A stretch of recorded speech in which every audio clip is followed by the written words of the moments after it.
Ako lang ba ang naka-experience na after ko mag motor wash at magpapainit na ng makina, di ko na mapihit ang aking ignition key. Kaya agad kong din pinacheck sa aking mekaniko na si Intan Works, at ang kanyang findings ay ang ignition Senaloid. Ayan o, legend tama o. Aray ka.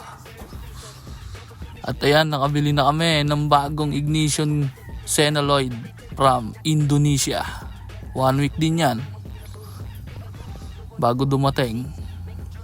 Ayan, at itatry na namin. Nakakabit na din pala sa aking ignition.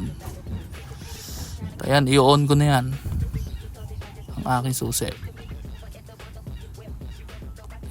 Kita nyo naman na napipihit na ng maayos.